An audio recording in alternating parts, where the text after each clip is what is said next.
I think it is 7 o'clock. I'd like to call this meeting to order. Before we go into public comments, Jim wants to have it amend the board to amend the agenda to include the nomination of a girls' basketball coach. The interviews had completed after the agenda was completed.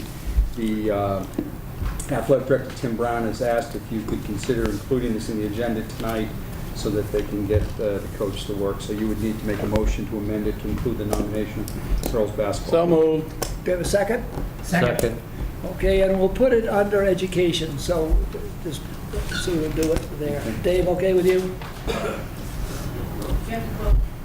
All in favor, signify by saying aye. Aye. Opposed or abstentions? Very good. We can move on then to public, excuse me, public comments. Good evening. I don't really need to use the mic. I'm Christopher Barnes. For those of you who don't know me, I'm the assistant principal at high school. I just wanted to take a quick moment to thank Florida Superintendent Carl Keene and the board and recognize Laura Boudreau. She's doing a fantastic job at the high school. We're very much excited to have her on board, and it's been a great first couple of weeks. Thank you to the board, thank you to Jim, and thank you to Laura.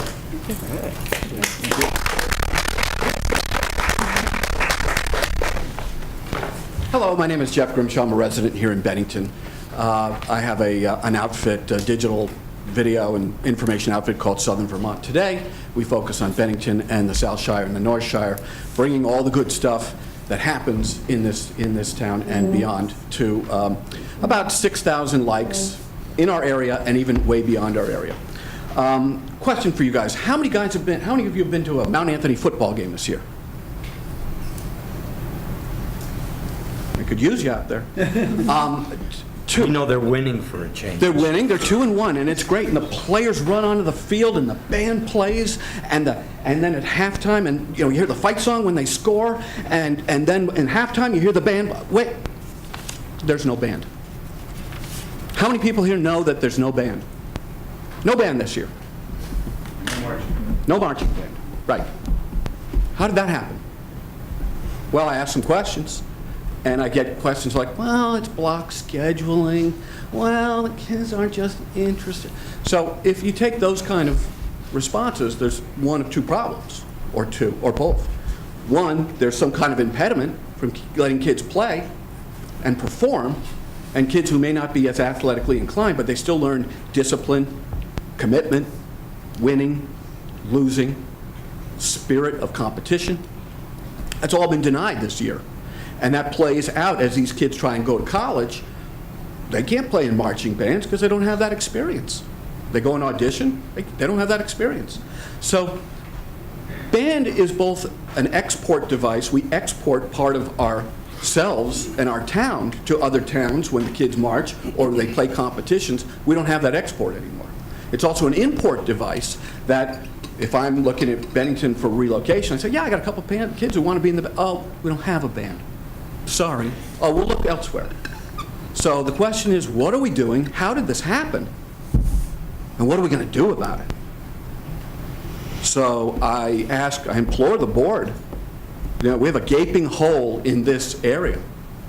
And I ask you guys, what do you want to do about it? Thank you. Thank you. Are there any other public comments? Yes? We'll get to you in just a minute. No, fine, come on, somebody else had their hand. Sorry. Hi, I'm Mary Garish. I'm a community member, and I'm here because I wanted to ask a question. As you may or may not be aware, but I think you are, I'm actually one of the plaintiffs in the Open Meetings Act lawsuit, and I understand that last meeting someone asked how much the board was paying in attorney's fees. And I want to ask the same question. Are you asking that question? I am. I can't answer that. I can look it up for you and let you know. I don't have the information. Okay, that would be great. And the reason I'm asking is because all of us who are plaintiffs in that suit never dreamed in a million years that we would still be litigating this matter, because it seemed like such a simple idea that the board has said verbally that you want to comply with the Open Meetings Act. And all we're doing is saying, say you'll comply with the Open Meetings Act. And here we are, how many months later, and now we never intended to spend taxpayer money to get the board to comply with the law. We never envisioned that as happening. So I want to make everybody aware of that. And in fact, I don't know, have you received a copy of the settlement offer that we sent to your attorney? No, I have not. We will be talking about those things in the near future. Okay, so one of the things that we asked for in the settlement letter was that the board be willing to say, yes, we don't care if there's an agreed order that we follow the Open Meetings Act, because we've always wanted to follow the Open Meetings Act. And by saying, yes, let's enter an order that everybody agrees to that we will follow it, all we're doing is setting the good example that we've always wanted to set for our community. And yes, of course we'll have a policy on following the Open Meetings Act, because we're the school board and we've always wanted to follow the law. And that's what we want to do now. And that's why we're going to enact this policy and make sure all the school boards follow the law. And yes, we're going to take a training from Jim Condos on the law and the spirit of the Open Meetings Act. And we're going to let the public come too, so that they know what's going on with the Open Meetings Act as well. So that we don't have any more of this friction costing people dollars, causing animosity, because we're really all working together here as a community. And in terms of hiring processes, as you may or may not know, one of the things that we talked about in the suit was the hiring process of the former principal. That's a little bit of a moot issue at this point because that principal is no longer with us. And so let's move forward in hiring whomever we're going to as a new principal with the kind of transparency and public participation that you always wanted to have. So I really encourage everybody to talk to your attorneys. We all want the same thing. We all want for you all who are our representatives to the public and to the students to show that you really are following the law and you want to, and we all agree on that, and we don't have any animosity anymore. And I would love to find out how much is being spent on attorney's fees, because it is taxpayer money, and I know there's a record of it. And why spend more? Why not just agree to agree? Thank you. Thank you. Are there any other comments? Yes. Good evening. Thank you for allowing me to speak with you. Excuse me, I missed the Speak name. up, please. My name is Taya Oaks. I have a cold in my voice, but I really wanted to be here. Are you a student at Mount Anthony? Yes, I'm a 10th grade student. Very good, thank you. Yeah, I'm an honors student, and I'm taking honors classes, and I'm doing all I can to make my community proud. And I would like to talk with you about 3 challenges I've experienced with block scheduling. Block scheduling presents several obstacles regarding learning. First, in subject areas such as math and foreign language, where regression and attrition caused by gaps is most noticeable. Secondly, both block scheduling makes academic exploration and making use of elective challenging and stressful. And finally, block scheduling makes marching and concert band commitments especially difficult. I'm a sophomore and I'm a hardworking student, and I took Spanish 1 in the middle school, and I came into Spanish 2 as a 9th grader. Learning a foreign language is challenging, and while I earned a good grade, it was with a lot of difficulty. I found it tough to remember all that I'd learned from even just since September for the final exam in December. Faced with this and the fact that Spanish 3 wouldn't be in my schedule until the following fall, which meant no learning language from mid-December 2016 until September of 2017, which is 9 months, I also had classmates that wouldn't be taking Spanish 3 until the spring semester, and that's a full year. I decided to stop my Spanish studies. This is a real problem for me because my guidance counselor tells me that the most competitive colleges look for 2 consecutive years of a foreign language at the high school level. Spanish 1 at the middle school doesn't count.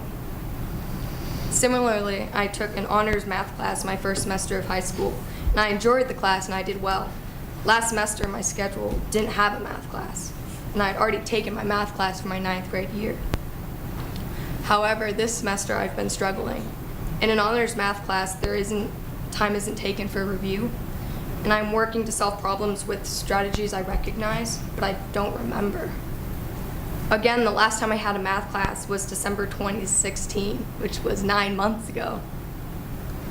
When I reminded my teacher that I hadn't had a math course since last fall, I was told that it was a poor decision on my part, and that it would take me an hour longer to do than if I had math more recently. Additionally, many of my peers at other high schools are covering the same material, but they have all school year to cover it. And I'm learning the same curriculum, but covering the course September to December in only 3 months. Where does this time get made up? I can tell you that from experience. It's all homework. On average, I'm spending about 5 hours every single night completing my homework assignments.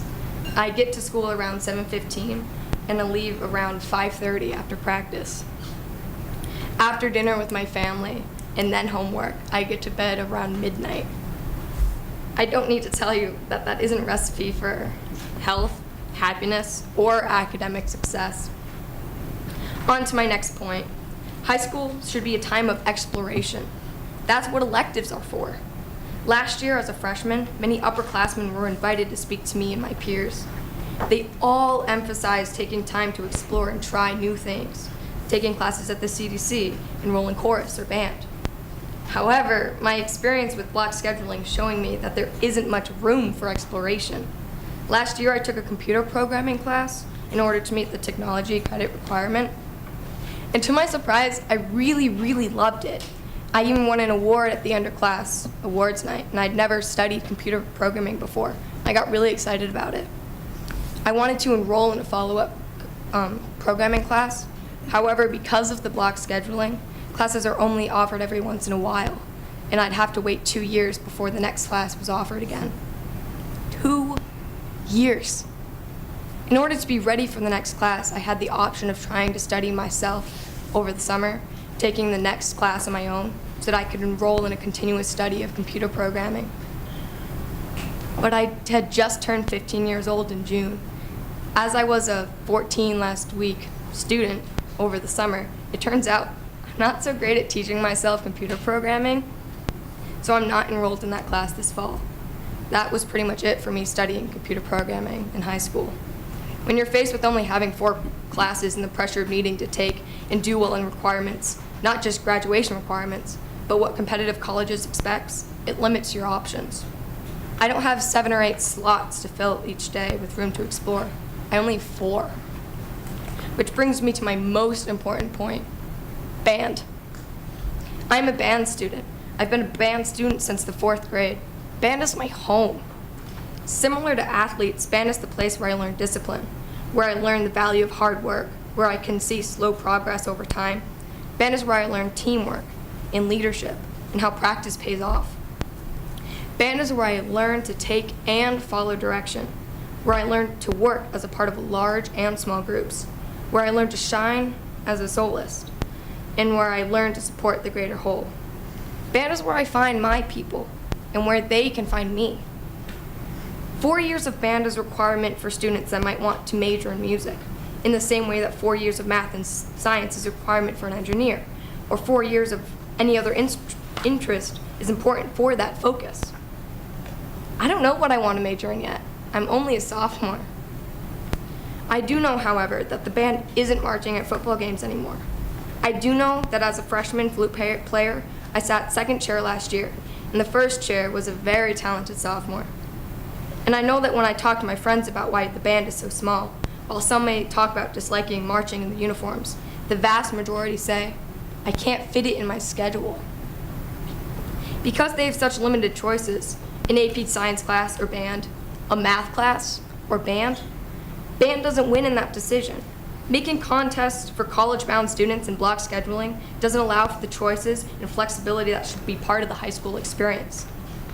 In summary, it is really difficult to learn with the block scheduling the way we have it now, especially in certain subjects. For me, these are foreign language, math, and band. And having band in my schedule is so important to me. I love music in all of its shapes and forms, but with the block scheduling, it made it difficult for me to be in band this semester. And for some of my classmates, they couldn't get into band at all. And because of this, our band is significantly smaller. And I and my fellow bandmates cannot do many of the things we've grown to love with Miss Rowan. We are now too small to march to the football games, and the whole band misses marching those cold nights. Because now, when we go to watch a football game, the stands are not warmed with the sound of our fight song. Thank you. Thank you. Just one minute. First of all, I think we all were impressed with the thought and effort that you put into this report. I would appreciate it if maybe Tim or somebody could or you could make a copy of what you have just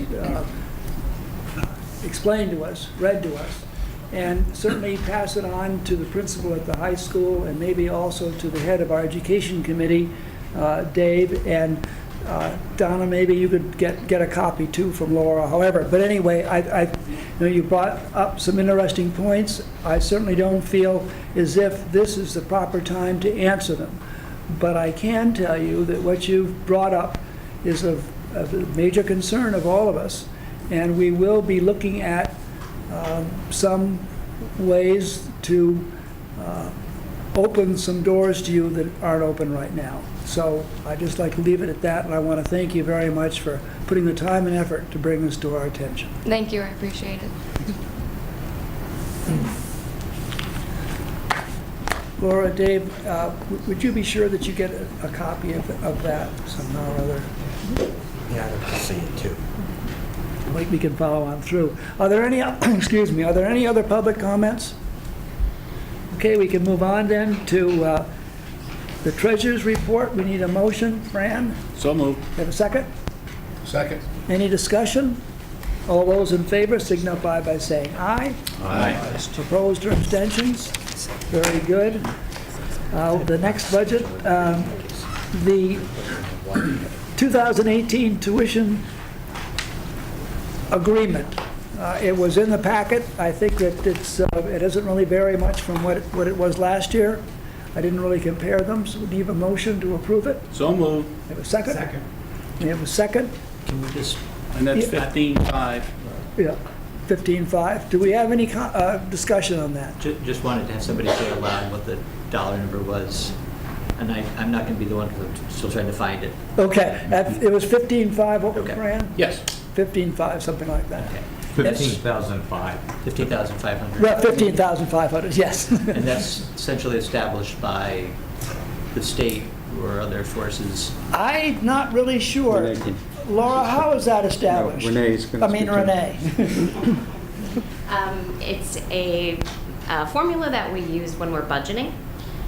There's a couple of factors that we have to pull out, capital improvements, transportation out of the budget, and then we look at our student population, dividing it out, gives us an average as to what it costs to educate each student, and that's roughly where we are. So we have to report that to the state in January. So that is our announced tuition. That's the highest that we would be able to charge. We only have, I think, one student at this point that's confirmed to be attending, so we'll be having one tuition agreement. It's not revenue that we budgeted for because it tends to be more of a unique situation when we have students tuitioning in. So the board could choose to set it lower if they so wanted, but you just can't go higher than the 15.5 that was announced. Very good, thank you. Are there any other questions on that?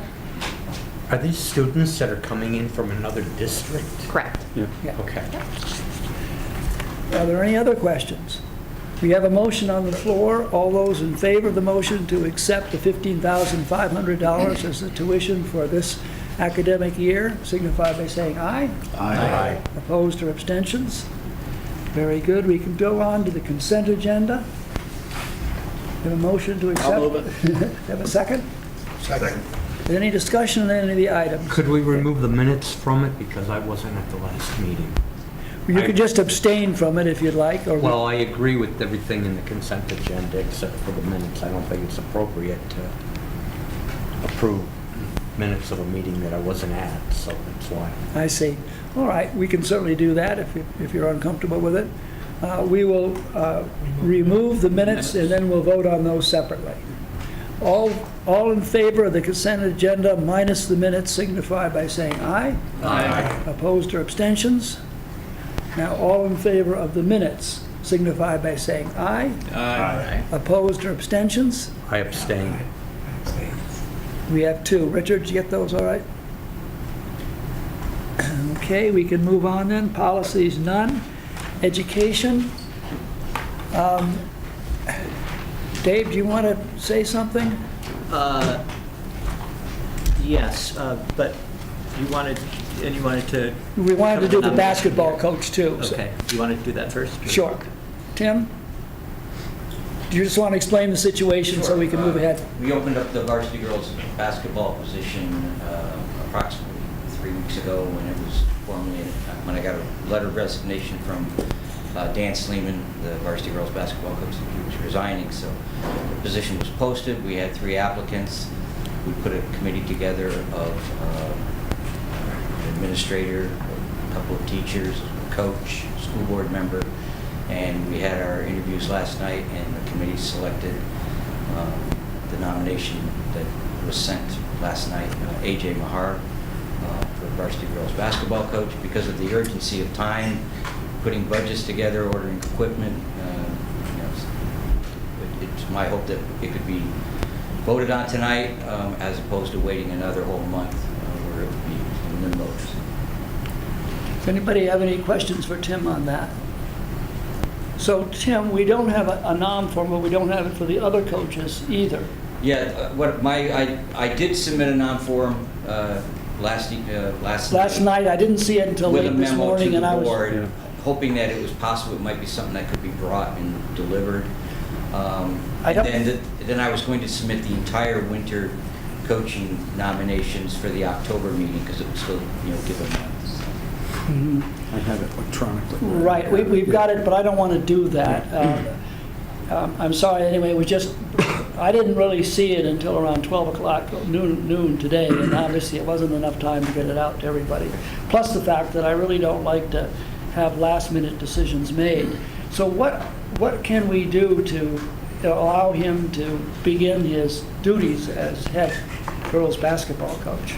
We could send a letter of intent to hire, which as similar as we do sometimes in the summer, and then but it would be then on your October meeting that you would take that vote. So, Very good. Tim, will that get him going? That's whatever you... Let's do that. So a letter of intent will go out to AJ Mahar as the girls' varsity basketball coach, with the idea that his formal appointment will take place at our October meeting, the third Wednesday in October. Okay. Do we have a motion such as it? Any second to that? that'd be the 18th, I believe. The 18th. A second to that? Ron. Ron, very good. Any discussion?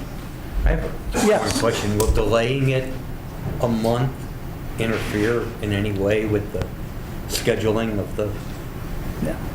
No, what happens with that particular team? Well, the biggest factor is that the girls all want to know who their coach is going to be. They have open gym sessions, which you need somebody to supervise. Equipment needs to be ordered well in advance. It has to go through the purchase order process. We have to fulfill, we have a few other openings at the sub-varsity level that we have to fill. I want the head coach to be involved in those decisions. So if what I'm hearing is that it sounds like the nomination is going to go through, it just won't be formally approved until next month. I'm going to proceed with the feeling that he's going to be the head coach. And Very good. Okay, Ed? Thank you. All those in favor signify by saying aye. Aye. Opposed or abstentions? Very good. Dave? So, I'd like to schedule an ed committee meeting either for the first Wednesday of October, I think it's the 4th, which is a night when there aren't other board meetings, so that appears to work well for the people I've talked to, including Dave Frederickson, who I know isn't able to make it tonight, but he said he could make it to that meeting. If that doesn't work for others on the committee, we would look at 2 weeks beyond that to the night when the MAU board next meets. So that would be the 18th. Okay. We got several things that I think already could be on the agenda, and I'll talk to them in a moment, but I did want to say that if the board feels the ed committee is the appropriate place to have a conversation about band, about marching band, we can certainly add that to the agenda then. So one of the other things we want to discuss and really start having a conversation on, maybe a fairly regular conversation, is the part of Act 77, which Act 77 we hear bandied about in a number of different ways, but part of it having to do with proficiency-based graduation requirements. The sort of simple way to explain what that means is that rather than having numerical grades or ABCs, the new law, the state is going to be having us use proficiencies and having the teachers assess proficiencies across a broad range of skills.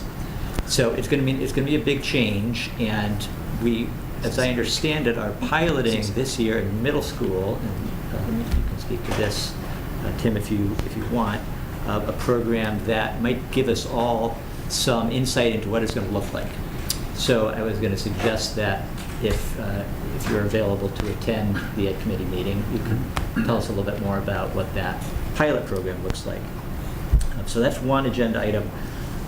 And also, I don't want to jump the gun on the principal selection process, but we might try and use time either at the coming Ed Committee meeting or a subsequent one to gather some input from community teachers, specifically at the Ed Committee level, I think, on what people are looking for in a new principal.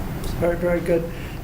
Jim, during his place on the agenda, will be going over a general outline of what we will be doing. But as we talked earlier, Dave, I feel it's important that the board make their feelings known as to what they look forward to in a new, I shouldn't say new principal, we have a new principal, but if we do go into a search, what that search should entail, so that we can take a look at it. And I think the Education Committee is the appropriate place to do that. Do you have anything else you'd like to add, Ed? No, I think that's it. Okay. So just we get a sense of those who either on the committee or would like to attend, whether the 4th is a good date, and that would be 5:30 or 6 probably in the evening. Good. I don't know. If you don't have your calendar and want to let me know, we'll try and get it decided in the next couple of days. I don't know if that's a good day or not for me, but I know we need to talk about our 82% graduation rate and how we're going to raise that. We'll add that to the list. Okay, are there any other comments for the Education Committee? Very good. We can, if there are no others, we can go down to the administrator's report.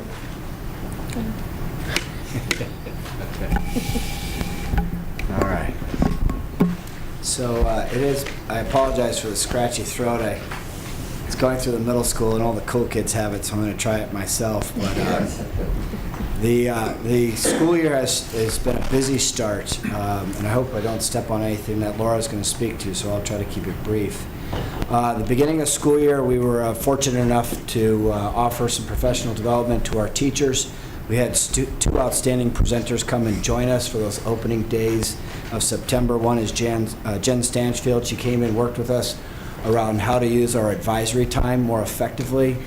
She spent the whole day with us. It was great, a very good activity. Teachers left pretty excited about the new school year.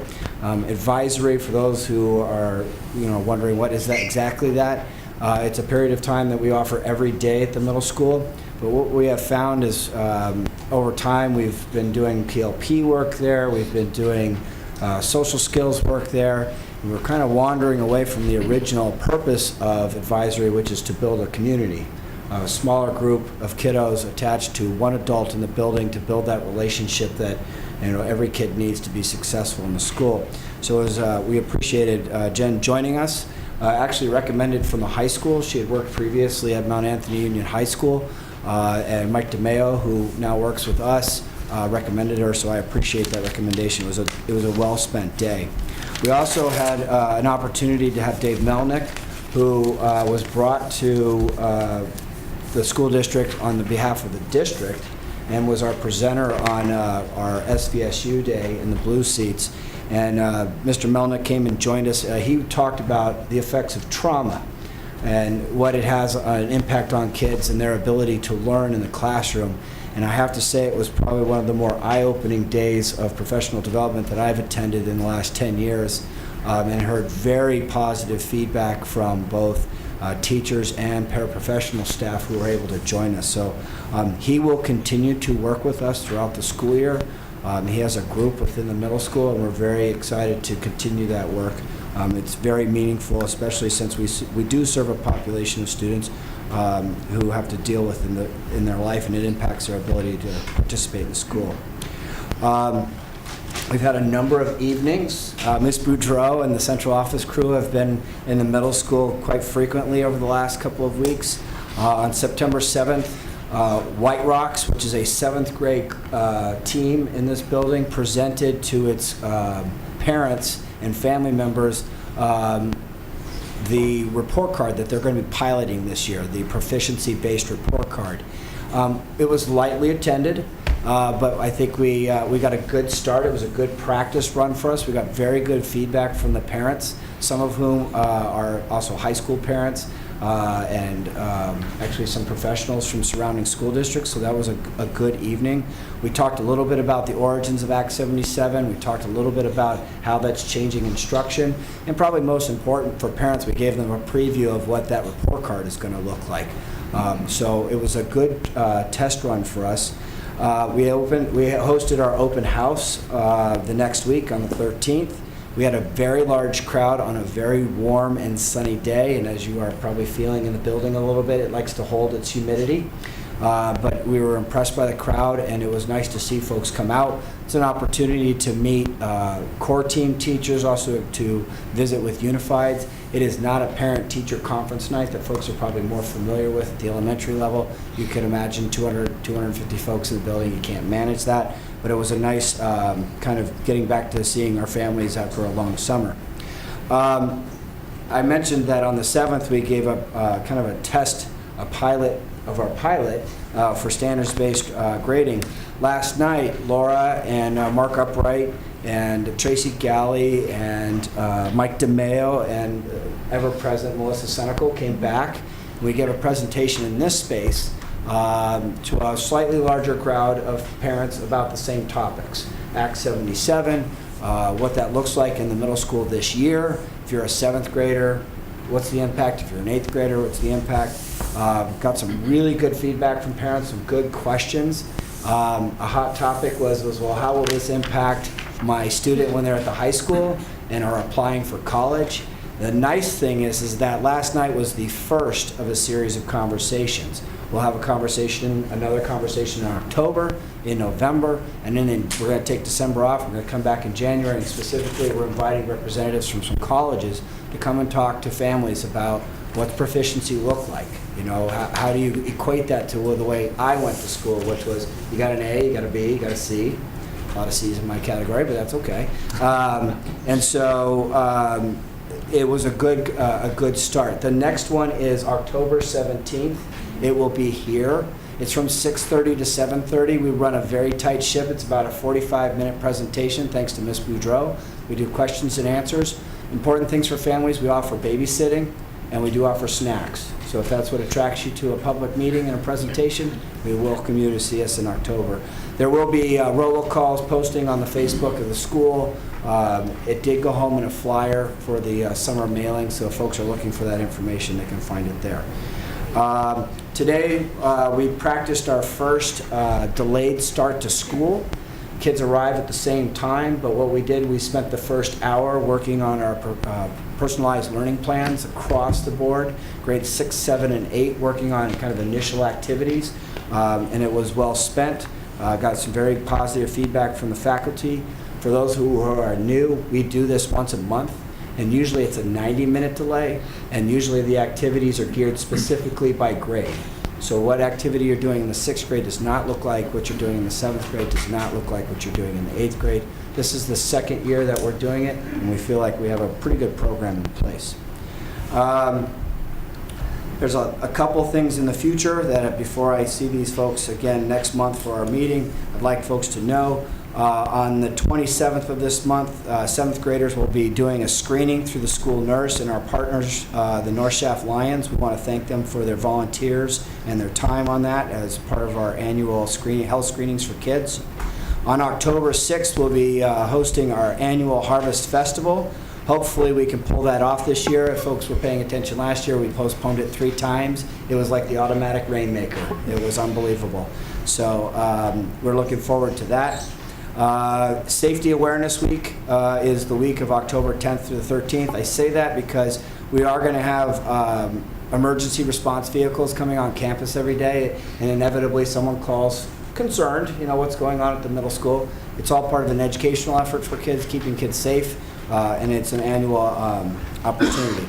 And then lastly, I just wanted to share with the committee that we are the recipient of a school improvement grant through the state of Vermont, and one of the things that it has allowed us to do is to coordinate and work with a literacy coach, specifically improving classroom instruction to help kids with reading and writing. Her name is Diana Malkin. She is going to be coming to school once a month. She does classroom visits. She's helped us create a working group for literacy in the building. She's also going to be offering professional development. She visited us yesterday. Yesterday was Tuesday. She's very positive. The teachers are really encouraged working with her. And like I said, she will be with us for the rest of the year. And you may be able to work with Laura to talk about reporting out her work as we go through the school year so the board can be made aware of that progress. And that's it for me. Thank you. Thank you, Tim. Any questions for Tim? Laura?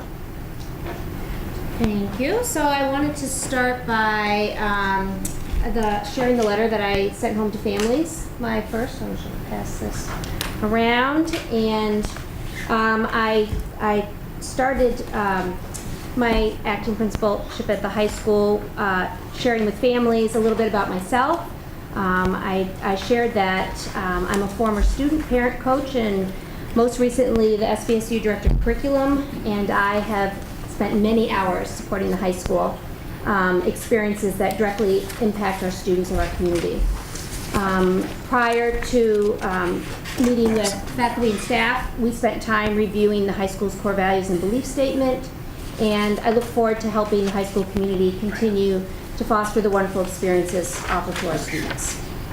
So we started the school year with a really exciting day on September 5th when we welcomed back freshmen. They had the high school to themselves for a day. I'd like to thank the team of Brooke Remington, Katie Contrada, Jennifer Wells, Nancy Vanderbilt, the high school administrative staff, and Paul Dansereau and his facilities crew in organizing this day for freshmen. Activities included a campus scavenger hunt. The high school is a large campus with many places to go. The activities and clubs were all present, and kids could go visit and interact with older students and staff. The Department of Labor came and made a presentation to students. Students did do a rotation through their schedule with a lot of support in the hallways to make sure none of them got lost and how to navigate their lockers. And then one of the highlights of the day was the students had small group time to share their personalized learning plans that they were bringing from the middle school with an adult, their seminar leader, which is similar to advisory. We definitely have a wonderful working relationship right now and have been connected with the middle school to make sure that that transition of the students' PLPs has arrived and that people are aware and they're working on them.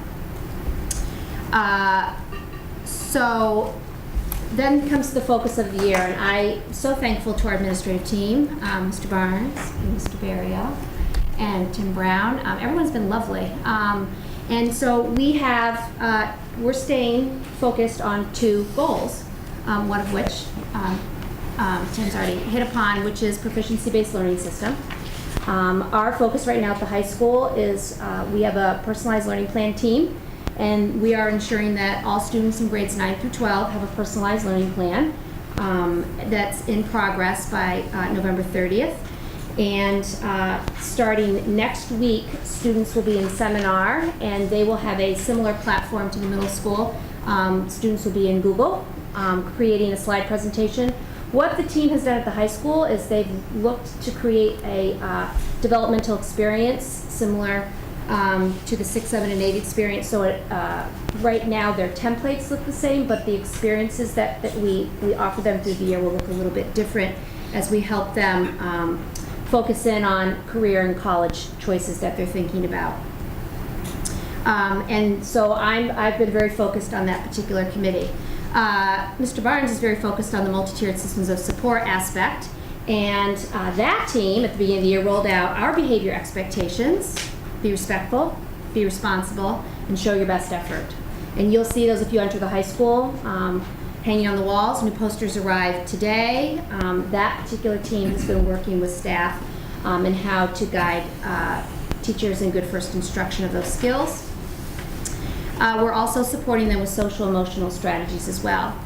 And then Mr. Berry has been working with the educational support team, and that is the problem-solving team that we use as a platform when teachers can come together to address a student with a team with various experts from the building. I'd like to add that it was brought to my attention right off the bat, the concerns with band, and I immediately met with all the music teachers in the district in the first professional learning days. And as a team, they decided that they would like to create an action plan to collect some data to help make good decisions. So I wanted you to know that I've also met with the band students last week. I went and met with them and asked for their input right now in the immediate, and then some questions that they would like to see in a survey to collect some information.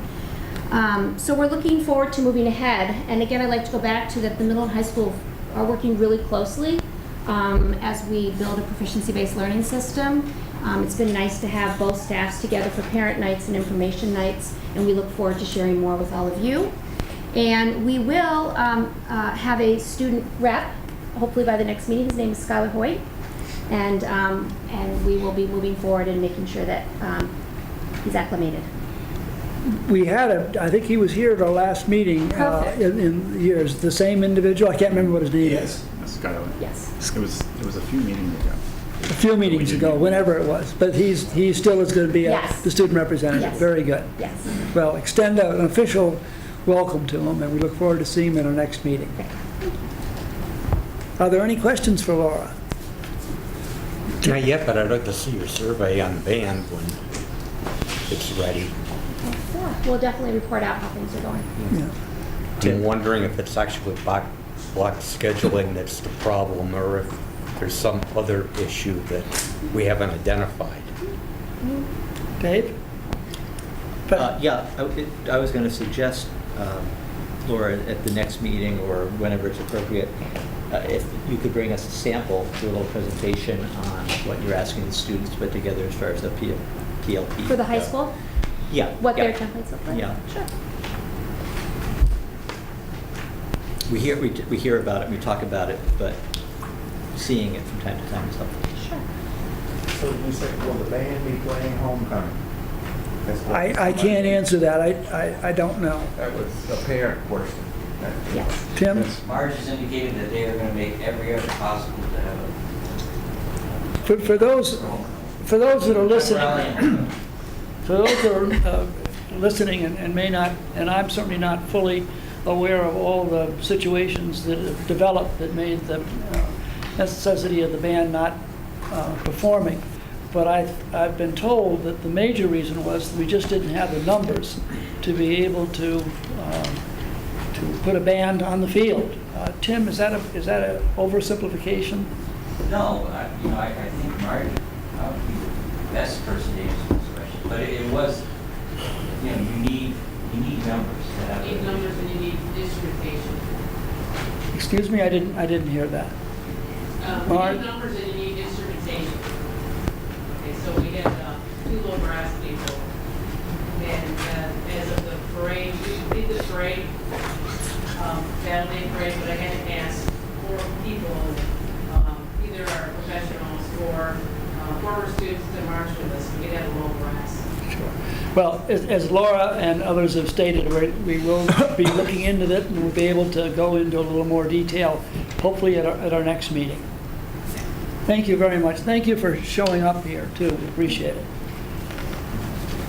Under administration report, I have Paul Danzro going to give you a report on the buildings. Evening. Just wanted to give a little bit of feedback on 2 of the major summer projects that went on, one at the high school and one at the middle school. At the high school, of course, was another section of roof, about 13,000 square feet. That project did start on time, was completed on time. With a couple things that were discovered, there was a little bit more of underlying insulation that needed to be replaced, but at the end of the day, the total project cost still stayed within the budget amount, as well as the 10% contingency, so no significant issue. At the middle school, another section of paving was completed. Paving and sub-base reparations. No significant issues through that project as well. The start was delayed slightly due to that heavy rainstorm that forced our contractors to do emergency work over in the Hoosick area. But it did start, was completed well ahead of school start. With the underlying sub-base, similar to the previous year, we discovered that the layer underneath was not uniform, so there was a little more excavation than what was originally planned, but the same thing though, the total cost of the project still stayed underneath budget and was completed on time. So subject to questions, that's The layers that weren't uniform, does that go back to the original construction? Back to the original. Who was the clerk of the works? Is there still a section to do? There's still at least one more So we section. can expect to find a similar issue? Most likely. Yeah. But we're getting a lot better now at anticipating for it and budgeting for it. Paul, did we do the projects that you had outlined for the summer, the parking lot and all those things are done? I'm sorry, say again? I thought, didn't we do some work on the parking lot? Yes, I've heard that. Tim? I just want to thank, I know that the BSD had many projects going on this summer. One of those impacts was that folks were here running programs for kids. And so as a result, Paul and his crew had a smaller window to actually turn the building around between summer programming and school. And as usual, day one, the building was immaculate. So I just want to thank Paul and his crew for an outstanding job. And I'm sure Darlene had a good deal to do with that. It's the crew that does all the work. Yeah. So Yeah. please thank them. Very good. Are there any questions of Paul? Thank you very much, Paul. We do appreciate all the things you do. Everybody mentions how much they do appreciate it.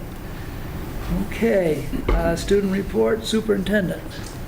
2 items. First, I was in Montpelier today at State Board of Education meeting on the SVSU Act 46 Study Committee proposal, which was presented to the State Board, and they did approve it. So the next piece of work for the Act 46 Study Committee is to hold a carousel meeting of the elementary boards. It wouldn't be this board because you're not affected by that vote. They would have to vote to warn that proposal. We're waiting for that language from our attorney. We're tentatively looking at holding that carousel meeting a week from tomorrow here at the middle school. There'll be more details coming from that. If the boards, individual boards, which would be Pownell, Shaftesbury, Bennington, and Woodford, vote to warn that ballot, then we're looking for a ballot election on the proposal, the articles of agreement, the merger, for November 7th.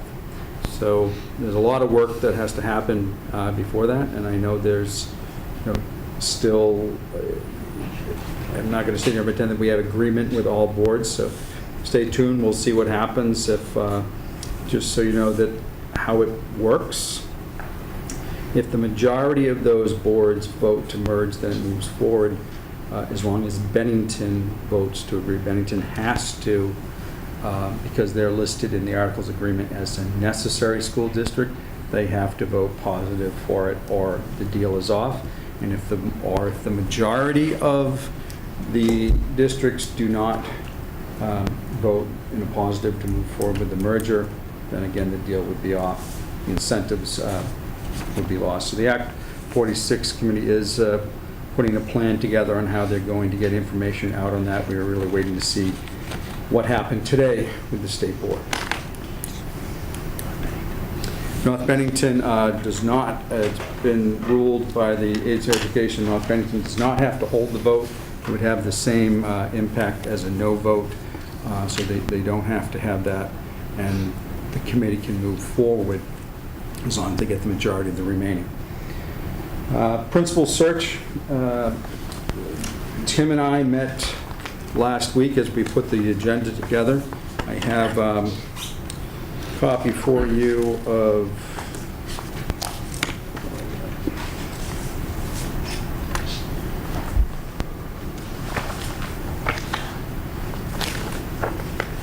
rather than have everybody look up, I have copies of the appointment of administrators other than superintendent. This is the policy that we're following on this. Once everybody has that, I'll direct you to one page.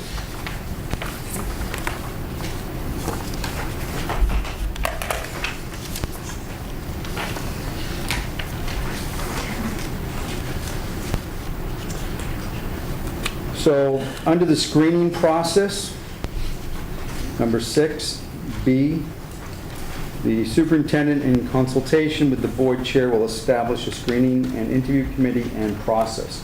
So Tim and I discussed this last week, and what we're in agreement in for the makeup of the screening committee would be 2 teachers from MAU, which we would be asking the Teachers Association to nominate and forward the names of 2 teachers who want to work on that screening committee.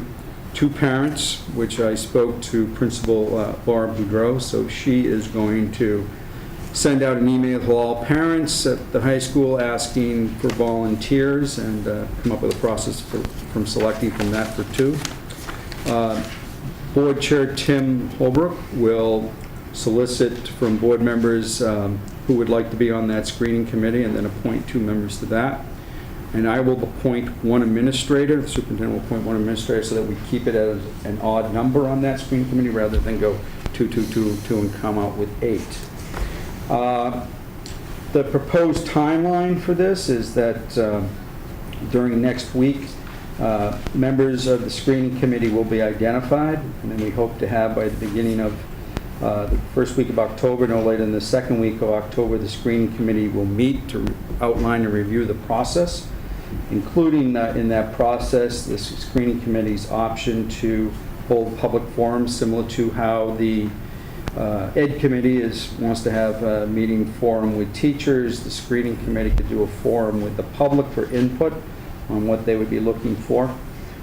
We would post the position first week of November, allow 30 days for applicants to come in, applications to come in. Screening committee would meet first no later than the second week of December, first week of December, second week to start scheduling interviews. Our goal would be, then we get into the holidays, so on or before February 1st, identify the finalist and extend the offer to the selected candidate. This is not, this is the first draft attempt at this. We'll still tweak this, firm up dates with actual calendar to see what those dates would be. But the first order would be to, yeah, I have the job description. I'm just finishing this. ask all those people that I just mentioned, Laura, the union, Tim, myself, to nominate, put that screening committee together and have a meeting with them that will be orchestrated by the HR department of SU. There was some discussion about using an outside firm to conduct the screening, similar to you've done before in the superintendent search. We did do some research on what that would cost. The answer we're getting back from screening firms is the fee is typical 20 to 30% of the selected candidate's first year salary, which could make the fee anywhere in the range from $22,000 to $33,000. So at this time, I don't recommend that as an option. I think that we move forward with Human Resources, bringing the screening process together, and then make a recommendation from there. So Tim mentioned the job description. I'm going to give you a copy of the draft job description because these are constantly changing.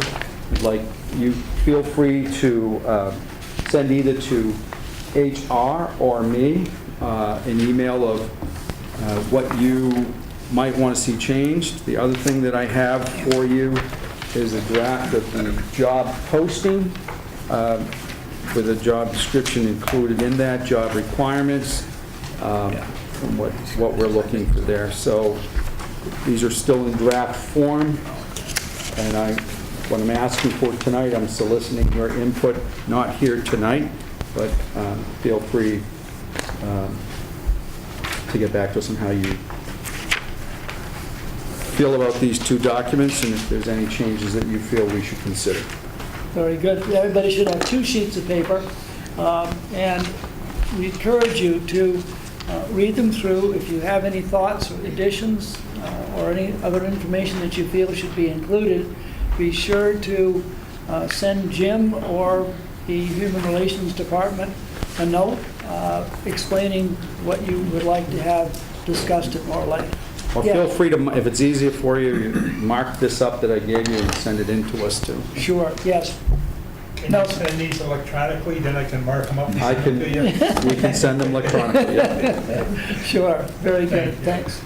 Any questions? Yes, Dave. Yeah. Jim, I know we talked about the possibility of hiring a consulting firm to help us in this process, which you just spoke to, and I don't think anybody likes the idea of spending that kind of money. But how, if we did decide that we thought that was a good idea, and I could see that there might be arguments for having involving an organization like that, how is that consistent with the policy, and 6B in particular, that says we will set up a screening committee? What role would the screening committee play in that scenario? Well, I would say that where it says the superintendent the superintendent or his designee will conduct an initial review of applicant candidates, the consultant would be my designee. But as far, and then they would be the consultant would be expected to follow the policy and form the So screening it wouldn't committee. preempt having a screening committee, the screening committee that you just talked about, the 7. Right. No, Okay. it wouldn't be that we would contract with a consultant and leave us out and he'd come back with a candidate. And as when, you and I talk, what we typically see with consultants when they're used, what they're known for, their specialty is, beating the bushes and coming up with more candidates than what we might get from advertising on School Spring or putting things in the paper, creating a brochure, whatever idea the screening committee might want to come forward with. Because it's assumed the consultants maintain databases of candidates, and it's not unusual for them to do direct mailings either through emails or through regular mail, first-class mail, to candidates. Many administrators probably have experienced that, where they'll get a letter from encouraging them to apply, because their job is to bring as many candidates as possible forward to the community. But it's in our conversations, it's far less common in a principal search than it is in a superintendent search. Yes, Nelson, next to your guys. Yeah, sort of what you were describing is like a headhunter. He goes out, headhunting for a person to fit a specific job, then he tries to sell it to the people that are trying to hire him.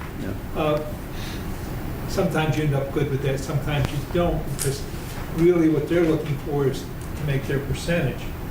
And basically, 20 to here, 30%. he's making it up front by the percentage. But again, I think it leads more to people looking and being asked because of dollars versus what we want in the way of what a principal would bring to us in the way of the educational versus the dollar want. Leon? I just wanted to make sure that it's clear in that screening committee process, because you had option A and option B, and in option B is where the consultation with the board chair, the screening interview and committee process is to be set. That is the administrative type of reg piece. What needs to be clear there is the responsibility of the consultant or that committee. What is their job and what they're going to come back with to the superintendent. Okay, and I wanted to make sure that if we say you go out and it says in A that the superintendent will do some of the initial work in his designee or whatever for those applicants once they come back. But that group that we think we got, that the screening committee is going to go through, is only going to be a recommendation of what they found in terms of the best 2-3 candidates or whatever. It needs to be clearly stated. And that you do have on the next part of that, in terms of the appointment, that the superintendent will recommend a candidate of appointment. Everybody needs to understand that. So we can make a committee as big as we want it, screening committee, we can have anybody we want to as a consultant. But the superintendent needs to be responsible for making that appointment a recommendation to the board. If the board don't agree with it, we'll give them some marching orders to go back and do it again. Very good. And that's what the policy says. All right. I basically agree with Leon. We do need to make it clear that the state law gives the board the responsibility of making the final decision. I think we all agree on that, and that's what's been the principal way that it has happened in the past. So we will continue to do that. I also, Rob? I didn't mean to interrupt You're still on you. the floor, go ahead. I also wonder if we should maybe sit down as a board and talk about what we want Well, that's in what we the future mentioned. before and hand that off to the screening committee. Well, that's the intent of the job description and those things, and what we talked about with the education committee, making it clear well. that everybody at least has had an opportunity to express his or her opinion on what we're looking for in terms of a head administrator for the high school. Okay, well, I just got these documents a few minutes ago and haven't digested them yet. Well, that's why we didn't want to open it up for a lot of discussion. Get a chance to read it over. If you have any thoughts, just as you've had, Ed, write them down and send them to Jim or send them to HR, and we'll take Okay. it from there. Rob, did you have any comment? Yeah, just in terms of you mentioned what the committee would be made of. Right. In terms of the process that the committee will be going through, is that something that will be a written procedure?